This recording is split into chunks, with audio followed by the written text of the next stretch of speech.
Жаночыя вобразы розных эпох, якія аб'ядналі музыку кампазітараў ад Гендаля да Гершвіна. Спявачкі музы, гісторыі якіх дапамагаюць раскрыць фартэпіяна, скрыпка і віяланчэль, канцэрт прайшоў у рамках праекта «Музыка часу». Проект «Музыка времени» был создан в 2017 году.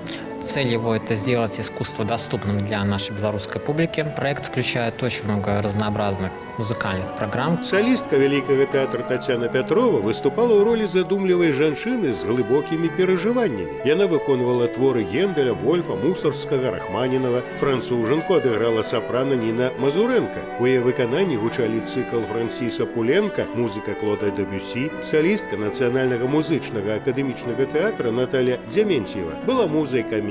Яна спявала арыі Сильвы, Джудиты, Мадлен и Карамбалины. Участие в акустических проектах, оно всегда раскрывает актерское мастерство, какой-то драматический талант и певческий с разных сторон, потому что на большой сцене в спектаклях это одно, а вот в акустических концертах, в малых залах это несколько другое общение с публикой. Бліжэй пазнаёміць гледачоў з кожнай гераіняй дапамагала не толькі музыка, але і паэзія. Напрыклад, верш Тургенева «Как хороши, как свежи были розы». Отличительной особенностью этого концерта является то, что это не классический вариант его проведения, а он театрализован.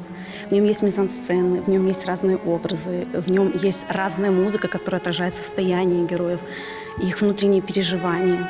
Арганізатары праекта «Музыка часу» кожныя паўгода праводзяць канцэрты. Сачыце за анонсамі новых выступленняў.